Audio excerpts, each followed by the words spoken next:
And tonight on our Great American panel, he was a former pollster, believe it or not, for President Jimmy Carter, who may go down as a better president than Barack Obama. He was an advisor to George McGovern's presidential campaign. Fox News contributor. I love that line. Go ahead. Pat Caddell is here. She is the former communications director for the Republican Congressional Committee. Karen Hanratty is here, and he is the longtime producer of Don Imus's radio show, the one and only Bernard McGurk. Cardinal O'Connor. I'll be Jesus, Hannity. You're a good lad. You're a good wee fella. What happened? Oh, we put him on hiatus, so, you know. I like when you read your portion of the news every morning now. You like the briefings? Yes, the briefings. All right, well, it's I'm pretty flattered. Good. Thank you, Sean. All right, so we got this big... I mean, what? I like when you read the news, too. All right, thank you. I appreciate it. All right, so are we watching the crack-up of an American president and his party? Well, I think he's having problems. I think, by the way, I think both parties are, but I think the president actually got a deal, but he forgot to tell anyone in the Democratic Party that he had a deal. Now they're all upset. And then he got mad at having gotten his deal, which looked petulant, which I found interesting. Got mad at everybody. Got mad at the New York Times, sanctimonious liberals, the left, and hostage-taking. And the hostage-taking. He managed to say, I hate everyone. And actually, it looks like, if you turn the sound off, it looks like he hates the job. It's amazing. Wow, you know, I'm telling you, it was not good. But the other thing is that, look, he got something big. He got a stimulus for himself. To help his election, because the one he didn't work. This one they're trying to do might work, except the Republicans, and all I want to say is one thing. Whatever happened to we're going to reduce the deficit?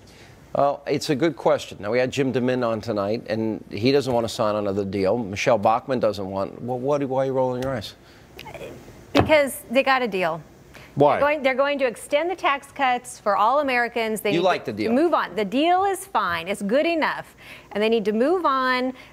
You know, I don't think anyone really thought President Obama was going to capitulate. And it's not a compromise. It's a capitulation. I don't think anyone thought he was going to capitulate to this extent. Well, we've been playing this montage, you know, for nights now, where the president kept saying, and we're going to abolish the Bush tax cuts for the wealthy, et cetera, et cetera. I mean, this was a major victory on that principle. That's right. He broke a promise, and the spectacle of the liberal Democrats like Anthony Weiner running around and calling him an incompetent wimp is President Patsy, they're calling him. Yeah, it's for us. It's like pornography. I mean, it's really fun to behold. Well, but on the other hand, I think, to Pat's point, is that he actually did himself a lot of good for the election coming up. Hey, and he revealed himself to be a pragmatist and not an intransigent, a radical socialist. Yeah, but what's he going to do? Run on, in 2012, is he going to run on like 4 more years of George W. Bush? I'm not going to close Gitmo. I'm going to extend the Bush tax cuts. You keep deluding yourselves like this. You Republicans, and particularly those in Washington, that this is a good deal.